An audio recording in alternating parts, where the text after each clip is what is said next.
안녕하세요. 저는 여럿 인생을 구제하고 제 인생까지 구제해 살고 있는 대한민국의 당당한 여성입니다.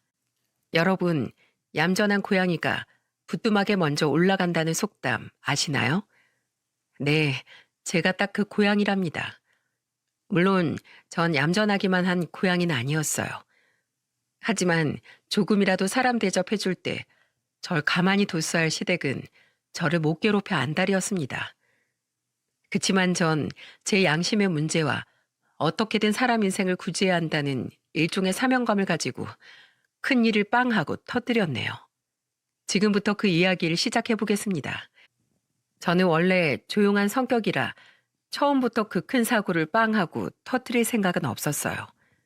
남들 인생에 개입하는 것도 제 성격이 아니고 그냥 조용히 살고 싶은 마음이 큰 사람이기에 애초부터 왜 이 사실들 내가 알고 있어야 하나 싶을 만큼 원망스러웠던 사람이었죠. 그럼 저의 그 이야기를 들려드리기 위해서 제 남편과의 만남, 시댁과의 인연이 시작된 이야기부터 해보겠습니다. 저와 남편은 지인들의 소개를 통해서 만나게 되었어요. 남편도 말수가 적고 진중한 사람인지라 첫 만남부터 호감이 가더라고요. 남편도 마찬가지였는지 저희는 첫 만남에서부터 대화가 길게 이어졌고 그렇게 헤어지고 나서도 밤새 집에 가서 둘이 통화를 할 만큼 마음이 잘 맞았습니다. 그게 시작이 되어 연인으로 발전하고 결혼까지 하게 된 거였어요. 남편과 저는 둘 다 직장이 일반 중소기업에 다니는 사람들이었습니다. 그냥 월급이 적지도 많지도 않은 평범한 정도였죠. 근데 문제는 제 시동생들이 직업이 아주 빵빵하다는 거였어요. 남편에게는 2명의 남동생들이 있었는데 이 사람들이 직장을 좀 잘 구한 편이었죠. 첫째 시동생은 증권회사 직원이었고 막내 시동생은 대기업에서 일을 하고 있었습니다. 둘 다 돈을 꽤나 잘 버는 사람들이었고 나름 스펙들이 있었기에 만나는 사람들도 꽤나 스펙이 좋은 사람들이 대부분이었어요. 하지만 막내 시동생은 매번 여자를 쉽게 만나고 쉽게 갈아치우는 인간이었고 첫째 시동생은 제가 결혼한 이후에 한 2년 정도 있다가 장가를 들었는데 역시나 스펙 빵빵한 약사와 결혼을 했습니다. 그리고 그 결과로 저는 완전히 시댁에서 찬밥 신세가 되어 온갖 서름을 다 당하면서 지내야만 했죠. 저와 남편이 결혼할 당시부터 시모가 절 탐탁지 않아 했습니다. 그 이유는 다름 아닌 제가 돈 못 버는 중소기업에 다닌다는 게 그 이유였죠. 하지만 그래도 우리 둘이 결혼을 할 수 있었던 이유는 남편 역시 중소기업에 다니는 사람이었기 때문이었어요. 어휴, 그래. 너희 둘이 그냥 끼리끼리 잘 살아봐라. 내가 내 아들이 중소기업 다니는 것도 속이 터져 죽겠는데 며느리까지 고만고만한 애를 봐야겠니? 하여튼 마음에 안 든다. 마음에 안 들어. 엄마, 그렇게 말씀하지 마세요. 이 사람 회사 중소기업이어도 월급도 잘 나오고 복리후생도 짱짱한 편이라 대기업 못지않게 돈 벌고 있어요. 게다가 인정까지 받고 있어서 이 사람 나이 때 이만큼 승진한 사람도 많지도 않고요. 오히려 저보다 더 좋은 조건인 사람인데 왜 그렇게 함부로 말씀하세요? 아이고, 머리야. 그래, 알았다. 니들 알아서 살아라. 대신에 니들 살면서 돈 없다고 밑에 애들한테 돈 달라고 구걸하기만 해봐. 그때 내가 가만 안 둬. 알았어? 시모는 처음부터 제 직업을 듣더니 마음에 안 들어 했고 급기야는 첫 만남부터 제 속을 뒤집는 말을 해서 저도 당당하게 얘기를 했습니다. 어머님, 그럴 일 없을 거예요. 어머님 아들은 어머님이 키우셨으니까 잘 아실 테고 저도 어디 가서 누구한테 패기치면서 살거나 피해주면서 사는 거 정말 싫어하거든요. 어머님이 걱정하실 일은 전혀 없을 테니까 그런 염려는 안 하셔도 될 것 같습니다. 허참, 그래 알았다. 잘났다 잘났어. 에휴, 속 터져라. 시모는 저를 마음에 들어하지 않았지만 저는 남편이 저의 편이 되어주고 어차피 시모는 시골에 살고 저희는 서울에 살고 있었기 때문에 부딪힐 일이 별로 없어 결혼을 그대로 했습니다. 시댁은 시골에서 농사하면서 그래도 자식들 공부시킨다며 돈을 많이 썼었기 때문에 저희들이 결혼할 때 집을 해준다거나 뭘 해줄 수 있는 형편이 아니었어요. 그래도 저희는 어차피 애초에 서로 집해와라, 혼수해와라 그런 말도 안 하고 둘이서 같이 준비할 계획을 가지고 있었기에 뭘 안 해준다고 해서 서운하진 않았습니다. 오히려 시골에서 농사 지으면서 자식 3명 다 대학 보내고 빚 없이 졸업하게 한 것만으로도 대단하다는 생각이 들었죠. 근데 정말 딱 그뿐이었습니다. 그 외에는 진짜 시댁 쪽으로는 눈도 돌리고 싶지 않을 정도로 시댁은 저에게 있어 끔찍한 곳이었습니다. 왜냐하면 명절이나 어머님, 아버님 생신 때마다 한 번씩 모이면 시모가 진짜 절 너무 못살게 굴었거든요. 물론 저도 제 성격에 가만히 당하고만 있진 않았지만 그런 트러블이 일어나는 것 자체가 너무 싫었기에 시댁은 저에게 있어 지옥 같은 곳이었습니다. 시모는 제가 시골에만 내려가면 밭일을 못 시켜 안달이었어요. 물론 며느리로서 시어머니, 시아버지가 일하시는데 도울 수 있죠. 저도 그 정도로 인성이 못된 건 아닙니다. 근데 저희 시모는 해도 해도 정말 너무했어요. 오후 2시에서 4시 햇빛이 제일 쨍쨍할 땐 농부들도 쉰다고 들었습니다. 마실 나가 있던 개도 개집으로 들어가는 그 뜨거운 날씨에 시모는 저를 못 부려먹어서 안달이었어요. 심지어는 저한테 일을 시켜놓고는 본인은 참 만든다는 핑계로 집안에만 머물러 있더라고요. 몇 번이나 명절이나 시골에 일이 있어 내려갈 때마다 힘들게 밭일을 해왔고 기어이 사건이 터져버리고 만 그날 그때 당시도 시부생신이라 내려간 저희를 시모는 보자마자 가방을 풀기도 전에 말을 했습니다. 예미야, 얼른 방에 들어가서 작업복으로 갈아입고 나와라. 밭에 잡초가 아주 말도 못해. 그거 오늘 해지기 전까지 얼른 다 뽑아야 되니까 당장 나가서 좀 뽑아라. 난 너네 들어오면 줄 참이라도 만들고 있으마. 네, 어머님. 그래도 저는 그때까지만 해도 시부모의 일이라면 며느리로서 도와야 한다는 생각이 있었기에 군말 없이 밭으로 나갔어요. 시댁집 문을 열고 거실에 들어서자마자 말을 한 거였기 때문에 저와 남편은 함께 자리에 제대로 앉아보지도 못한 채로 그대로 밭으로 나가 일을 했습니다. 그때가 오후 1시쯤이었는데 그 당시가 8월 중순이었으니 한창 날씨가 뜨거웠을 때였죠. 역시나 1~2시간 정도 일을 하고 나니까 갑자기 머리가 팽그르르 돌더니 현기증이 확 나더라고요. 일하는 내내 땡볕이 너무 힘들다는 느낌이 있었는데 결국엔 더위를 먹은 건지 살짝 정신이 혼미해지면서 제 온몸에 힘이 빠져나가는 듯 했습니다. 여기에서 더 일을 했다간 제가 쓰러질 것 같아 남편한테 얘기해 시댁으로 돌아갔죠. 근데 여기에서 일이 터져버리고야 말았습니다. 시모는 생각보다 제가 일찍 들어온 걸 보면서 한 소리 하기 시작했죠. 예미야, 너 왜 벌써 들어오냐? 아, 엄마, 와이프가 갑자기 탈진이 오는지 몸을 못 가눠서요. 지금 밖이 너무 뜨거워서 일할 수 있을 상황이 아니에요. 이 사람 밖에서 일 더 했다간 쓰러지게 생겼어. 그래서 내가 들어가자고 하고선 데리고 온 거예요. 말할 기운도 없는 절 대신에 남편이 말을 해주었고 전 이만큼 설명드렸으면 되겠지 싶어 인사만 드리고 잠깐 들어가 쉴 생각이었습니다. 근데 남편의 말 뒤로 들려오는 시모의 소리는 절 그대로 경악하게 만들었죠. 뭐? 아니, 젊은 애가 탈진은 무슨 탈진이야? 야, 너보다 나이 많은 우리도 나가서 다 일해. 그러고도 탈진 한 번 안 왔었다고? 너 지금 일하기 싫어서 꾀병 부리냐? 어? 아니, 하기 싫으면 하기 싫다고 하면 될 것이지. 뭘 그렇게 비겁하고 치사스럽게 아픈 척을 하고 앉아있어? 그것도 내 아들 꼬드겨서 말이야. 아유, 정말 마음에 안 들어서 원. 오늘까지 잡초 다 뽑아야 한다고 했니, 안 했니? 그것들이 영양분 죄다 빨아먹어서 농사 망치면 네가 책임질 거야? 어? 걱정 어린 소린 바라지도 않았지만 그래도 이렇게까지 호통을 칠 줄은 몰랐기에 저는 너무나 당황스러웠습니다.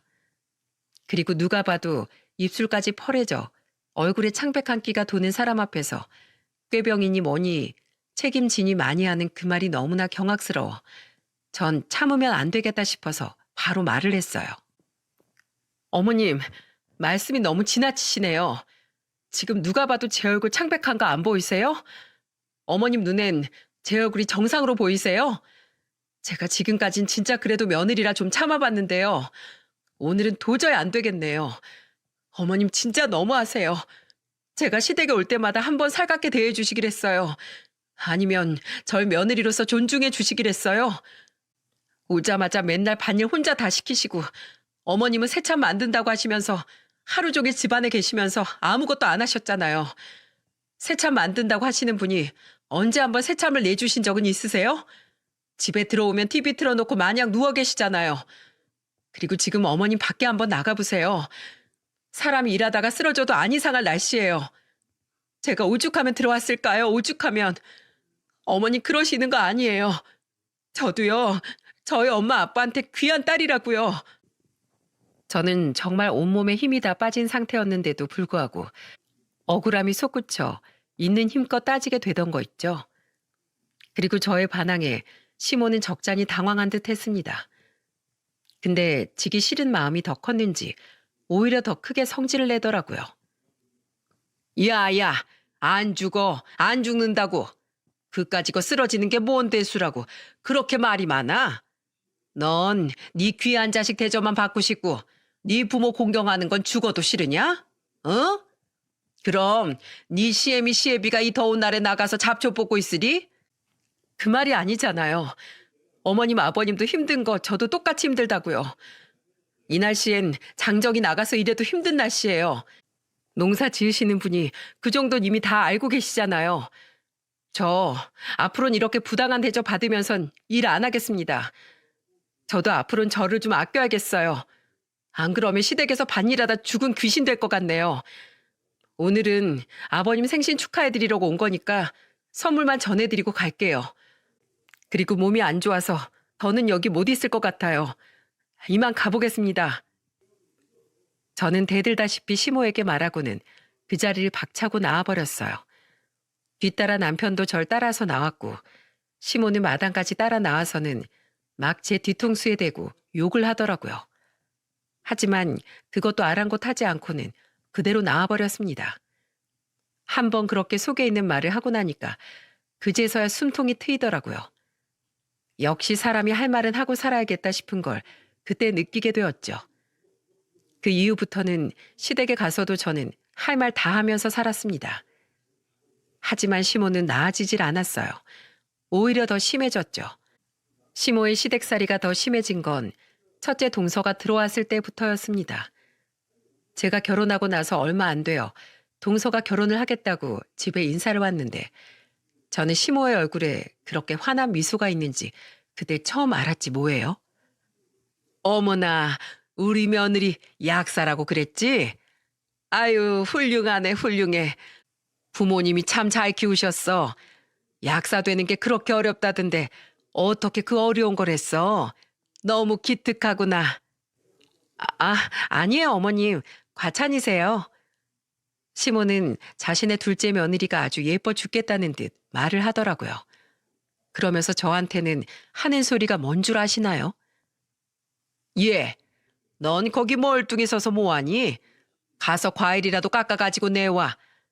야, 그럴 게 아니라 아까 내가 사오라고 한 소고기 있지? 그것 좀 빨리 구워라. 야, 넌 돈도 없고 집안도 학벌도 안 좋은 애가 행동까지 굼뜨면 어떡하니? 하여간에 없는 애들이 못 배워 먹어서 사람 이렇게 답답하게 한다니까. 라고 하는 거예요. 저는 나는 마음에 안 들어하고 동서는 마음에 들어하는 건 참아도 절 무시하고 우리 집안을 무시하는 건 못 참겠더라고요. 그래서 그날이 동서와의 첫 만남이었음에도 불구하고 또 한 번 대판 성질을 부렸습니다. 어머님, 제가요. 이제 새로 들어오는 동서 앞에서 저 부려먹는 것까진 참아도요. 우리 집안 무시하고 이렇게 업신여기시는 건 못 참겠네요. 저 미안하게 됐어요. 앞으로 우리 한 식구 돼서 얼굴 자주 볼 텐데 내가 좀 못 볼 꼴을 보이네요. 근데 그쪽도 조심하세요.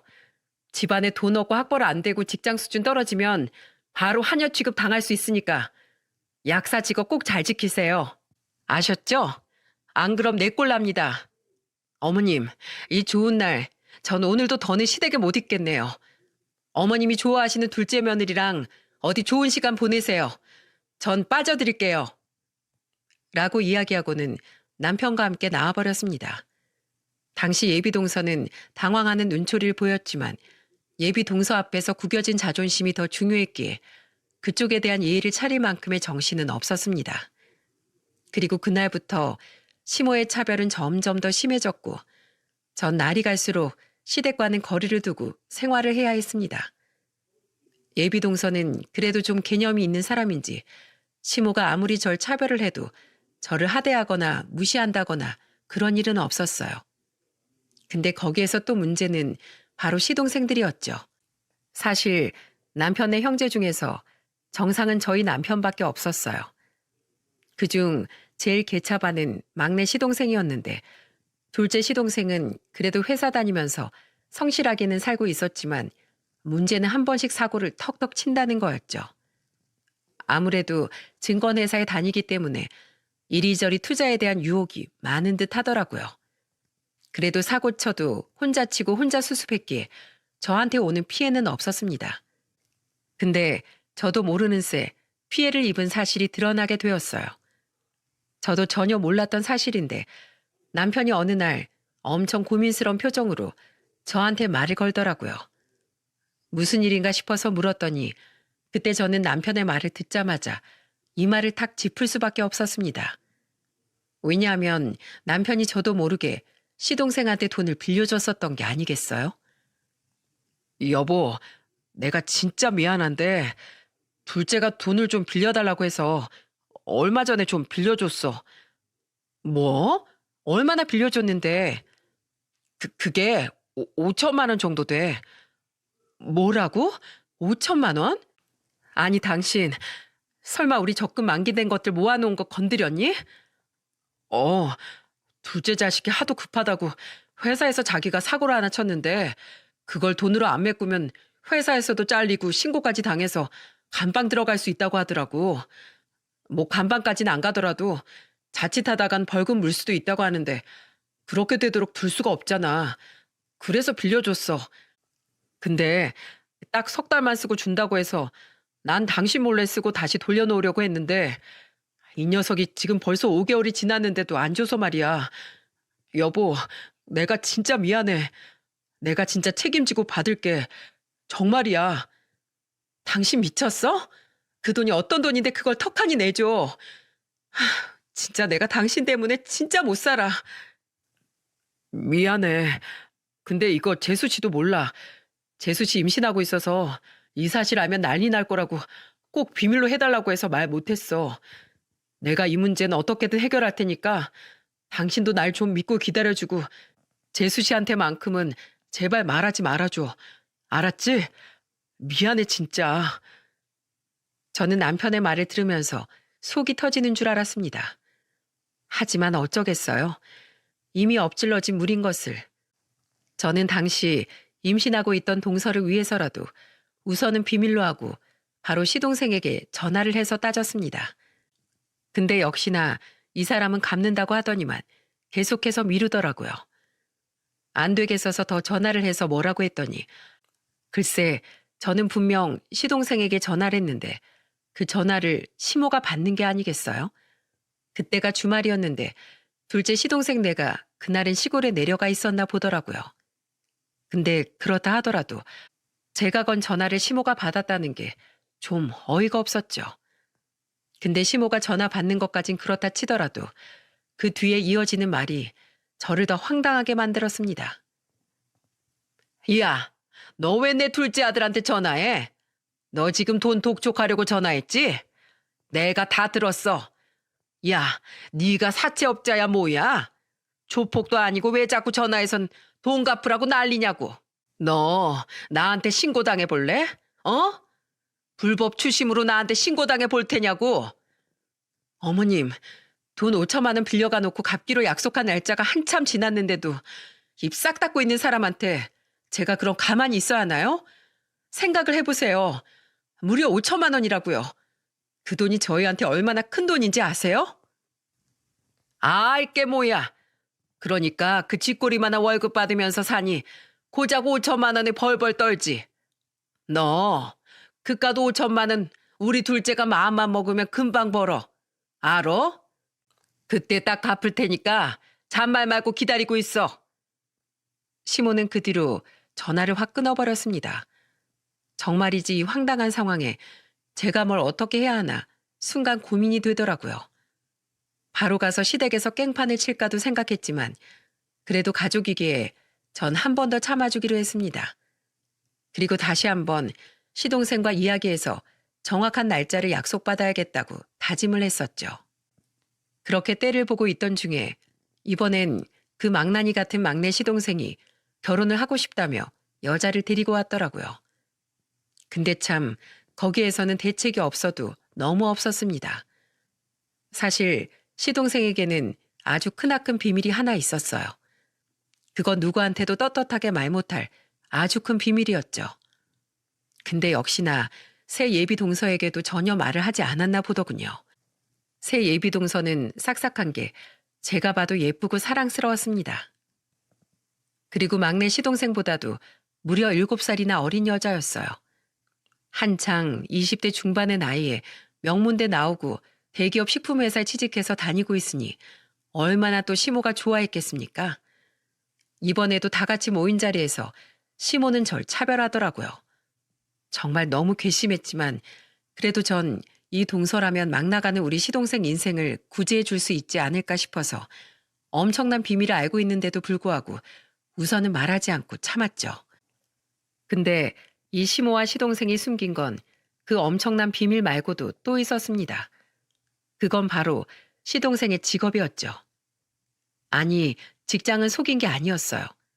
다만 그 직장을 정규직으로 다니고 있는지 계약직으로 다니고 있는지 그걸 제대로 말하지 않고 숨겼더라고요. 새로 들어올 예비동서와 온 식구들이 모여 밥을 먹던 날 시모는 좋아 죽겠다는 듯이 말하더군요. 아유, 우리 막내 며느린 서울에 있는 최고 좋은 대학 나왔다고? 거기 나와서 식품회사에서 식품연구원 한다고 했지? 참 대단해, 우리 며느리. 하여튼 우리 가족 중에 오게티는 딱 하나야, 딱 하나. 이제 바꿀 수도 없으니 원. 그래도 내가 우리 둘째랑 막내 보면 든든하다, 든든해. 역시나 절 비꼬는 걸 멈추지 않는 시모를 보면서 기가 찼습니다. 근데 그래도 저는 시댁 가족들 생각해서 좀 참아보려고 했어요. 그리고 막내 동서도 애가 바르게 잘 컸는지 저한테 함부로 대하지 않길래 이번만큼은 좀 조용히 넘어가자 싶어서 그냥 무시하고 그날을 잘 보냈죠. 하지만 시모는 절 가만두질 않았어요. 저는 다른 것도 아니고 절 끝까지 무시하고 까내리는 시모를 보면서 도저히 참아줄 수 없다는 생각을 했고 그 뒤로 시모에게 제대로 골탕을 먹여주게 된 사건이 발생하고 말았습니다. 그때는 명절날이었어요. 예비동서는 아직 정식으로 결혼식을 올리기 전이었지만 시댁 쪽이랑은 활발하게 왕래를 하며 지냈었기에 그날 명절에도 어김없이 다 모였죠. 그리고 거기에서 사건이 터지고 만 거였습니다. 시모는 당시 우리가 다 모이자마자 갑자기 저와 예비 며느리들을 모아놓고는 갑자기 돈 봉투를 꺼내서 주더라고요. 전 한 번도 이런 일이 없어서 어리둥절하며 우리 각자에게 주는 돈 봉투를 받았습니다. 그리고 그 안에 보니까 50만 원이 들어가 있는 게 아니겠어요? 저는 거기에서 웬일로 용돈을 주셨나 싶어 정말 놀랐습니다. 그리고 드디어 시모가 좀 사람이 바뀌었나 싶었죠. 하지만 바뀌긴 무슨, 그건 절대적인 저의 착각이었고 바로 뒤에 이어져 나온 둘째 동서의 말에 저는 제 귀를 의심할 수밖에 없었습니다. 어머님, 무슨 용돈을 100만 원씩이나 주세요. 아우, 이 돈 봉투 두꺼운 것 좀 봐. 어머님이 무슨 돈이 있으셔서 저희한테 이렇게 큰 용돈을 주세요. 어머, 형님, 그걸 벌써 세보셨어요? 우와, 진짜 100만 원이네. 진짜 어머님 짱! 감사히 잘 쓰겠습니다. 동서들은 하나같이 다 100만 원씩 받았다며 좋아하면서 난리가 났어요. 저도 100만 원이나 준 게 믿기지 않아서 돈 봉투를 확인하는 순간 제 귀를 때리는 시모의 말을 듣고는 비참함에 자리를 박차고 나갈 뻔했습니다. 예, 넌 또 뭘 세보니? 넌 세 것도 없어. 너한테 들어있는 건 50만 원이다. 넌 그거 받는 것도 감지덕지인 줄 알아. 우리 두 며느리들은 다 내 기쁨이고 내 자랑이라 얼마 줘도 안 아까운데 넌 진짜 그 50만 원 넣는 것도 아깝더라. 그래도 꼴에 너도 내 며느리라고 이렇게 명절마다 찾아오는데 얼마라도 지어주어야 하지 않겠니? 그러니까 넌 거기에서 만족해라. 그리고 넌 돈 받았으면 얼른 작업복 갈아입고 나와서 밭에 좀 나가봐라. 가서 밭 좀 일구어야 하니까 곡괭이 들고 나가서 밭 좀 매. 저는 기가 찼습니다. 아무리 제가 마음에 안 들어도 그렇지 사람 면전에다 대고 이렇게 차별하고 이렇게 무시를 할 수 있는 건가요? 전 아무리 생각해도 시모의 행동이 정상이 아닌 것 같더라고요. 그래서 말했죠. 어머님, 죄송하지만 저 못하겠는데요. 이 두 동서들은 집안에 가만히 있고 저만 나가나요? 한동안 밭일 안 시키시더니 또 시작이시네요. 저 밭일 얼마든지 할 수 있지만 이렇게 사람 대접 못 받으면서까진 하고 싶지 않습니다. 그리고 받아도 이 사람들보다 돈은 제가 더 많이 받아야 하는 거 아닌가요? 솔직히 말해서 이 두 사람이 여기 와서 집안일 얼마나 하고 어머니께 뭐 얼마나 잘했나요? 저도 더 주세요. 50만 원. 뭐야? 야, 아니 무슨 너한텐 그지근성이라도 있니? 아예 안 줄 걸 줬으면 고맙습니다 하고 넙죽 받고 감지덕지 할 것이지. 야, 그리고 네 팔자에 무슨 사람 대접이야 사람 대접은. 네 분수에 맞게 살아. 넌 그냥 평생 일할 팔자야. 아니다. 너 이참에 그냥 그 가짜는 회사 때려치우고 아예 시골 내려와서 밭일이나 해라. 그게 낫다 넌. 그게 오히려 우리 집안에 도움되는 길이라고. 말 다 하셨어요? 어머님, 지금 저한테 아주 후회할 행동하고 계시는 거예요. 어머님 지금 뭘 믿고 그렇게 절 함부로 대하세요? 지렁이도요. 밟으면 꿈틀하는 법이에요. 야, 네가 지렁이라는 소리냐 그럼? 어디 꿈틀대 봐라 그럼. 네가 꿈틀대기도 전에 내가 널 한순간에 훅 가게 할 수 있어. 왜 이래? 시모는 끝까지 적반하장으로 나왔습니다.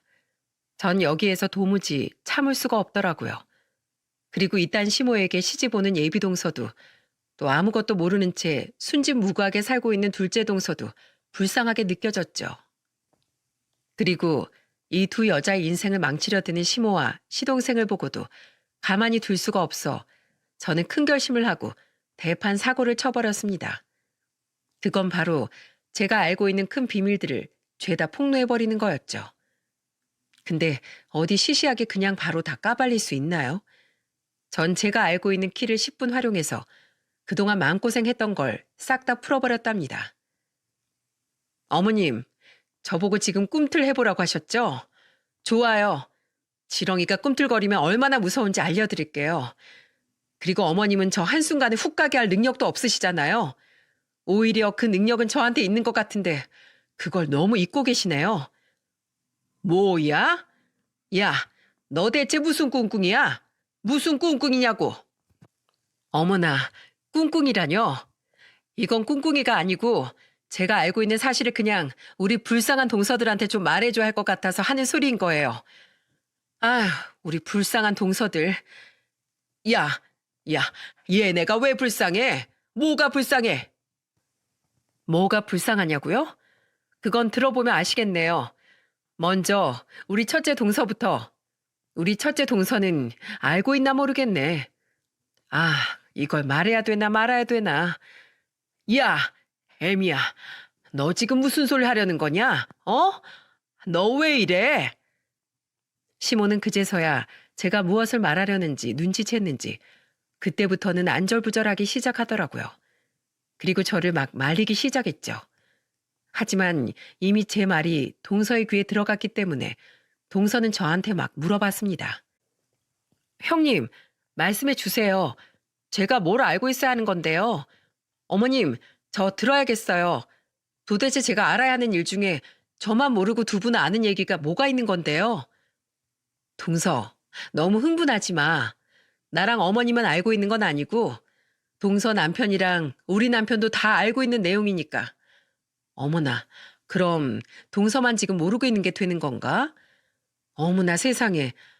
이거 알고 보면 우리 동서가 알아야 하는 건데 말이야. 네? 형님, 그러지 말고 빨리 말씀해 주세요. 도대체 무슨 일인데 그러세요? 동서가 절 재촉하기 시작하니 그제서야 시모도 그렇고 시동생도 난리가 났습니다. 형수, 진짜 왜 이래요? 내가 준다고 했잖아요. 그깟 돈 준다는데 왜 이래요? 네, 준다고 말만 했지 진짜 줬어요? 줬냐고요? 동서, 서방님이 내 남편한테서 5천만 원 빌려갔어. 그것도 회사도 메꾼다고 가지고 갔는데 3개월만 쓰고 준다던 사람이 지금 1년이 다 되는데도 안 주고 있네? 이거에 대해서 어떻게 생각해? 동서 아무것도 모르고 있었지? 이거 동서한테 절대 비밀로 해달라고 아주 신신당부를 하는데 이거 동서도 알아야 하지 않겠어? 나 같으면 열받아서 이딴 인간 가만 안 둬. 마누라 몰래 사고 쳐서는 지 형님한테 5천만 원 빌리고는 입 싹 닫고 이게 어디 말이나 되냐고. 네? 그게 사실이에요? 당신 정말 그랬어? 정말로 형님네한테 5천만 원 빌렸냐고. 아니 그게 아니라 금방 갚으려고 했어. 진짜야. 동서와 시동생은 이 문제로 싸우기 시작했고 전 옆에서 그걸 지켜보고 있었습니다. 근데 진짜 웃긴 게 시모가 이 둘을 말려야겠다는 생각으로 움직인 것 같긴 한데 완전히 제 무덤 제가 파는 꼴로 빅 웃음을 한번 터지게 해주더라고요. 예, 그만해라. 지금 얘가 내 돈도 못 갖고 있는데 지네 형수 돈 갚을 여력이나 됐겠니? 어? 그러니까 너무 노여워하지 마라. 얘가 아직 내 돈도 못 갚았어. 그래서 지금 아무한테도 돈을 못 주고 있는 거라고. 네? 이 사람이 어머님한테도 돈을 빌렸다고요? 어머나, 내가 지금 무슨 소리를... 아니, 그게 말이다. 아이, 엄마, 그걸 말해버리면 어떡해요? 진짜 내가 엄마 때문에 못 살아. 그걸 갑자기 왜 말하는 거야? 아이고, 아이고야, 아이고야, 내가 지금 무슨 말을 한 거냐? 시모는 우습게도 시동생이 자신한테 돈을 빌린 것까지 다 말을 해버린 거였습니다. 거기에 동서는 더 화가 나서 시동생에게 마구 쏴붙였어요. 야, 너 진짜 도대체 돈을 얼마나 빌린 거야? 너 설마 또 투자했니? 너 회사도 메꾼다는 거 다 거짓말이지. 너 지난번에도 투자 하나 잘못해서 돈 다 날렸잖아. 우리 돈 날린 것도 모자라서 어머님이랑 형님네 돈까지 날려먹어? 나가 죽어 이 인간아. 나가 죽으라고. 저는 이 난리통을 보면서 역시나 철딱선이 없는 시동생을 보며 혀를 끌끌 찰 수밖에 없었습니다. 하지만 거기에서 더 끝낼 수가 없었어요. 왜냐하면 진짜가 남아있었거든요. 이거야말로 제가 말을 꼭 해줘야지만 한 사람의 인생을 구할 수 있었기에 이야기를 하기로 결심했죠. 한창 소란스러운 틈을 타서 저는 또 목소리를 키웠습니다. 어머니, 여기에서 끝이 아니잖아요? 이건 아무래도 세 발의 피죠. 자, 이제 우리 막내 동서한테 한번 얘기를 해볼까? 이건 우리 막내 동서가 꼭 좀 알아야 하는 건데. 야, 너 진짜 그만 좀 해라. 왜 이래 정말? 너 미쳤어? 미치다뇨. 이 사실을 숨기고 있는 인간들이 더 나빠요, 어머님. 동서, 지금 우리 막내 도련님 대기업 정규직으로 알고 있지? 네, 아닌가요? 설마 그것도 거짓말이에요? 대기업 다니고 있는 건 맞아. 근데 정규직이 아니고 계약직. 그것도 지금 재계약 간당간당하지 않나? 모르겠네. 하여튼 절대 정규직은 아니야. 동서 잘 결정해. 결혼 전부터 이렇게 거짓말하는데 결혼하고 나선 안 하겠어? 동서는 제가 한 말을 듣고 충격을 받고는 고민에 빠진 듯 했습니다. 근데 동서는 고민할 게 더 필요했어요. 왜냐하면 제가 진짜 큰 걸 말했거든요. 이때 제가 여기까지 말하자마자 그때부터 도련님과 시모는 더 난리가 났습니다. 형수, 왜 이래요? 미쳤어요? 자기야, 내가 다 설명할게. 그게 어떻게 된 거냐면 내가 속이려고 속인 게 아니라 나 이제 조만간 정규직 될 거야. 그래서 그렇게 말한 거야. 이제 계약 곧 끝나면 나 정규직 될 거라고. 아직 된 건 아니잖아. 어떻게 거짓말 할 수가 있어? 미안해. 근데 이제 진짜 아무것도 없어. 나 믿지? 나 이번에 정규직 되면 그것도 거짓말 아니잖아. 저는 이들의 대화를 들으면서 헛웃음이 났습니다. 그래서 푸하하 웃을 수밖에 없었죠. 도련님, 정말 그것밖에 없으세요? 그것 말고 없으시냐고요? 아닌데, 더 큰 게 있을 텐데. 제가 여기까지 말을 하니 그제서야 저한테 화만 내던 시모가 태도가 싹 바뀌더니 빌빌거리며 우스운 꼴을 보이기 시작했습니다. 예, 그만해라. 제발 그만 좀 해. 자, 내가 얼른 가서 용돈 나머지 50만 원 뽑아다가 줄게. 아유, 네가 그동안 반일하고 생일마다 용돈 챙겨주고 그랬는데 내가 그걸 까먹었네. 미안하다, 아가. 자, 나랑 같이 나갈까? 내가 당장 가서 용돈 뽑아다가 줄게. 응? 그만하고. 어머님, 제가 지금 그깟 50만 원 때문에 그러는 것 같으세요? 저요, 이대로 사람 대접 못 받으면서 못 살아요. 그리고 동서들도 알 건 알아야죠. 동서들 여기에서는 어머님한테 그저 며느리일 뿐이지만 자기 친정 가면 귀하디 귀한 딸이에요. 그 귀한 자식들이 인생을 다 망칠 셈이세요? 전 꼭 말해야겠어요.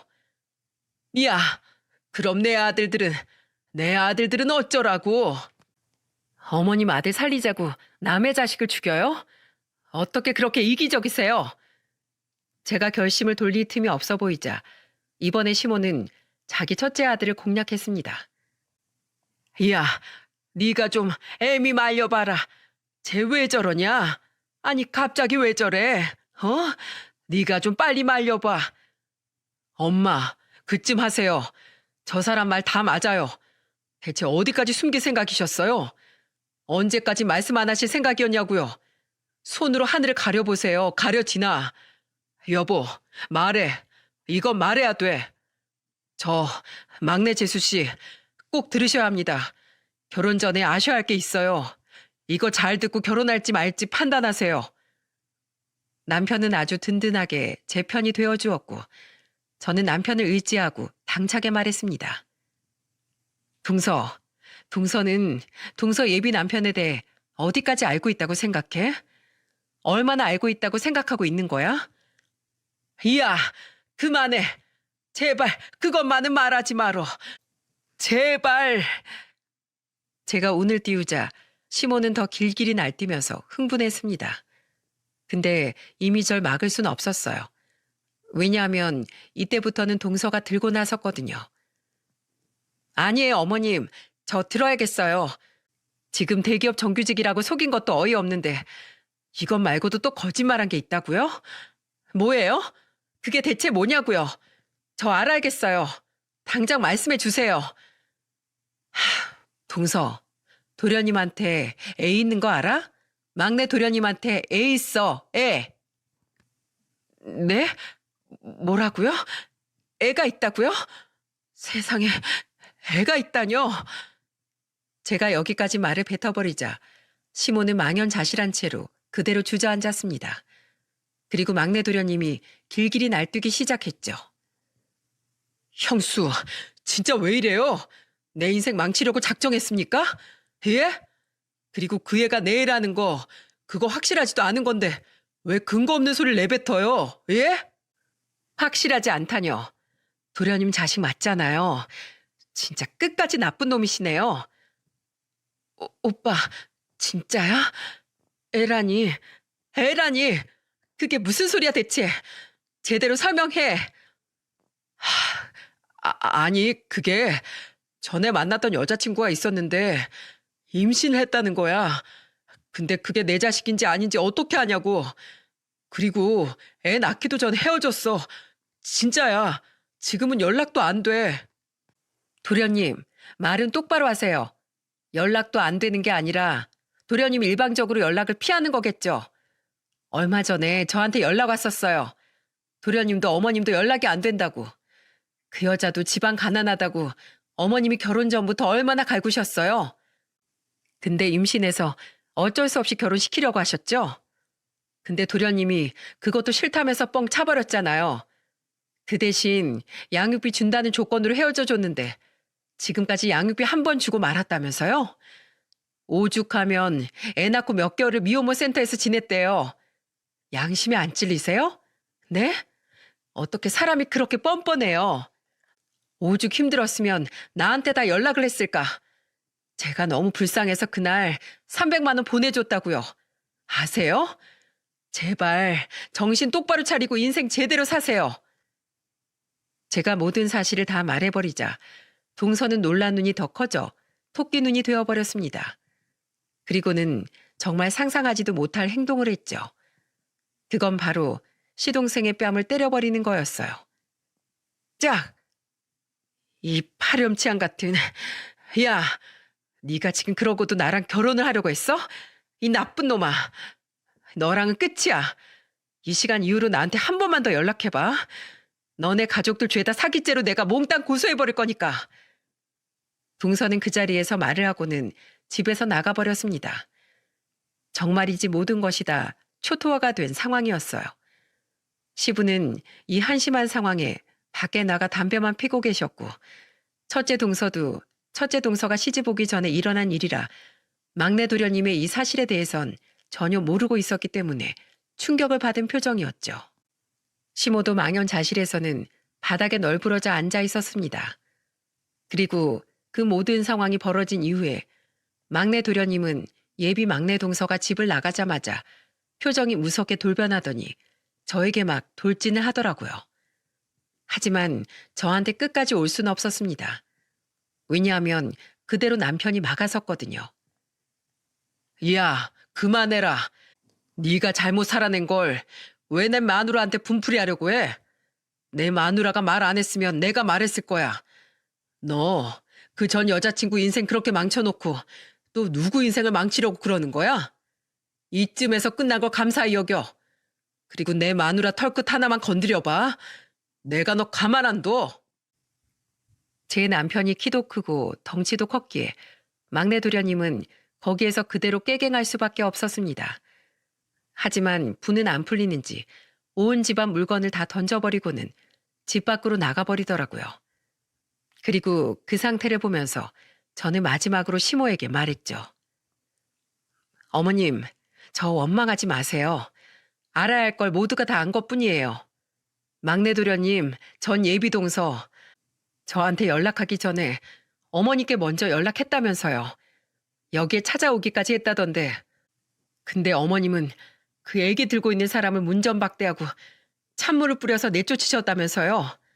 어떻게 그러세요? 어쩜 그렇게 나쁘시냐고요. 정말로 어머님 그러시는 거 아니에요. 제가 노여우셔도 어쩔 수 없습니다. 저 여기 시댁 오는 거 끔찍해도 우리 남편이 그나마 내 편이라서 살 수 있었던 거였어요. 근데 저 두 사람은요. 돈 없고 직장 없어져 버리면 어머님한테 그대로 찬밥 신세 될 텐데 그때도 저 남자들이 자기 와이프 편 들어줄까요? 아니요. 전 절대로 그렇게 생각 안 해요.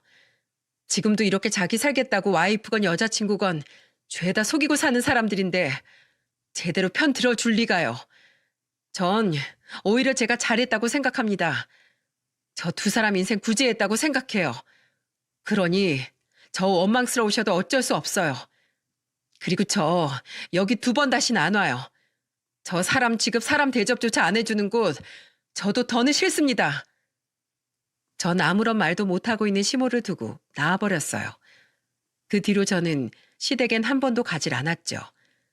제가 지금까지 시모에게 받은 상처가 컸기 때문에 더는 가고 싶지 않았어요. 하지만 두 동서들은 지금까지도 연락을 하면서 지내고 있네요. 그날 이후로 2년이 지났는데 나중에 가서 두 사람 모두 저한테 고맙다며 연락을 해왔더라고요. 아마 그날 제가 아니었다면 자기들의 인생이 언제까지 나락으로 떨어졌을지 모르겠다면서 용기 내 사실을 전해준 저에게 고맙다고 이야기를 했답니다. 첫째 동서는 그날 이후 며칠 안 돼서 저한테 전화를 해서는 그러더라고요. 형님, 진짜 감사해요. 형님이 말씀 안 해주셨으면 이 인간이 사고 친 거 끝까지 모르고 우리 집안 다 거덜날 뻔했어요. 다행히 아버님이 빚을 다 갚아주셨어요. 형님네도 돈 받으셨죠? 이 사람이 사고 친 거 우리 집안에서 다 책임져야 하는데 그것도 안 되니 아버님이 집담보로 대출받아서 갚아주셨더라고요. 그 뒤로 경제권은 제가 다 가지고 왔어요. 이제 이 인간 절대 허튼 생각 못하게 제가 한 달에 용돈 딱 30만 원만 주고 있다니까요. 하여간에 절대로 이 인간 못 믿어요, 형님. 형님, 정말 감사해요. 형님 덕분에 우리 애들도 저도 살았어요. 아니야, 동서. 동서가 그래도 평소에 나한테 잘했잖아. 그러니까 말해준 거지. 안 그랬으면 나도 그냥 무시하고 어떻게든 돈만 받아냈을 거야. 그래도 잘 해결됐다니 다행이다. 정말 고생 많았어, 동서. 정말 감사합니다. 형님이 저희 인생 구제해준 거나 다름없어요. 정말 우리 은인이에요. 제가 앞으로 더 잘할게요, 형님. 그렇게 저희들은 전보다 돈독해지게 되었습니다. 그리고 막내 예비 동서였던 아이는 저한테 백화점 화장품까지 사가지고 와서는 인생 구제해줘서 고맙다고 인사를 하더라고요. 아마 저한테 가장 고마운 건 이 막내 예비 동서였을 거예요. 얼마간 막내 도련님이 매달린 것 같긴 하지만 지금은 잘 끊어내고 아예 헤어졌다고 말을 하더군요. 얼마나 다행인지 모릅니다. 제가 남편 통해서 듣기론 지금 막내 도련님은 그동안 밀린 양육비를 그 전 애엄마한테 보내주느라 혼쭐이 나고 있는 듯 했습니다. 모든 것이 다 자업자득인 거죠. 중요한 건 시모인데 시모는 그 이후로는 저한테 아무 소리도 못하고 있답니다. 물론 제가 시댁에 더는 안 가고 있는 것도 있지만 그럼 진작에 저한테 전화해서 난리를 칠 텐데 이제 전혀 그러질 않더라고요. 그리고 얼핏 듣기론 시부도 시동생이 저희한테 5천만 원 빌린 것과 시모에게 돈을 빌렸다는 것도 다 모르고 있었기에 그 뒤로 엄청나게 시모를 혼낸 것 같았어요. 그래서 지금은 조용히 밭일만 하면서 지낸다고 하더군요. 완전히 이빨 빠진 호랑이 신세가 된 채로 말입니다. 저 역시도 시모와는 여전히 사이가 안 좋은 채로 지내고 있습니다. 그동안 서름을 너무 많이 당하며 살았기 때문에 저도 더는 연락하면서 지내고 싶지 않네요. 이대로가 전 너무나 편하답니다. 대신에 남편까지 그 집안과 인연을 끊을 순 없기에 남편만 왔다 갔다 하고 있어요. 전 앞으로도 언제 갈지 모르겠습니다. 하지만 아직까지는 갈 마음이 없네요. 여러분, 사람은 뿌린 대로 거둔다고 하잖아요. 제가 이 사연에 다 쓰진 못했지만 정말로 무시받고 서름받은 정도가 심각하고 말도 못하게 많네요. 그러니 저희 시모도 지금 아무 소리 못하고 있는 걸 테고요. 제가 이 사연을 쓰게 된 것도 저는 우리 시모 같은 분을 만난 분들이 혹시 계시다면 제발 당하고만 살지 마시고 당당하게 할 말하고 기죽지 말고 사시길 바라는 마음에서 쓰게 되었어요. 제발 여러분만큼은 좋은 시댁, 좋은 남자 만나서 행복한 결혼 생활 하시길 바랍니다. 여러분도 저의 앞으로의 생활이 이제는 사람 대접받고 행복할 수 있도록 응원 부탁드릴게요. 제 사연 들어주셔서 정말 감사합니다.